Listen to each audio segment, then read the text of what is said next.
ہماری ویڈیوز دیکھنے کے لیے ہمارے چینل صراط جنت کو سبسکرائب کریں۔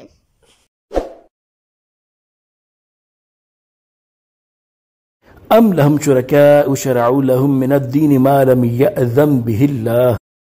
ترجمہ کنز العرفان۔ بلکہ کافروں کے کچھ ساتھی ہیں جنہوں نے ان کے لیے دین کا وہ راستہ مقرر کر دیا ہے جس کی اللہ نے اجازت نہیں دی۔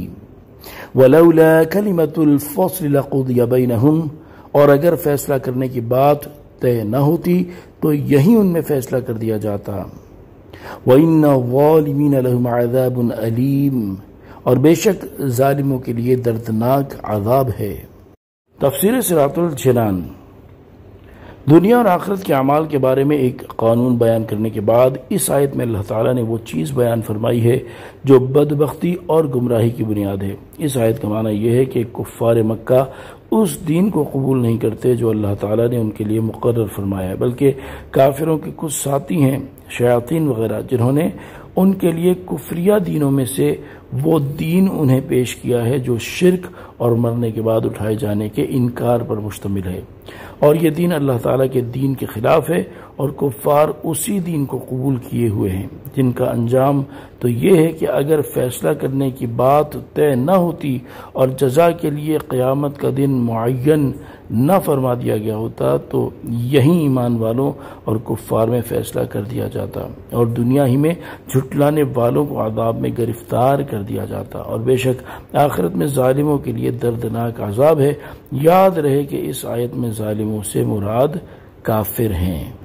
تَرَى الظَّالِمِينَ مُشْفِقِينَ مِمَّا كَسَبُوا وَهُوَ وَاقِعٌ بِهِمْ، تم ظالموں کو دیکھو گے کہ اپنے کمائے ہوئے اعمال سے ڈر رہے ہوں گے اور ان کی کمائیاں ان پر پڑ کر رہیں گی۔ وَالَّذِينَ آمَنُوا وَعَمِلُوا الصَّالِحَاتِ فِي رَوْضَاتِ الْجَنَّاتِ، اور ایمان لانے والے اور اچھے اعمال کرنے والے جنتوں کے پھولوں سے بھرے ہوئے باغات میں ہوں گے۔ لَهُم مَّا يَشَاءُونَ عِندَ رَبِّهِمْ، ان کے لیے ان کے رب کے پاس وہ تمام چیزیں ہوں گی جو وہ چاہیں گے۔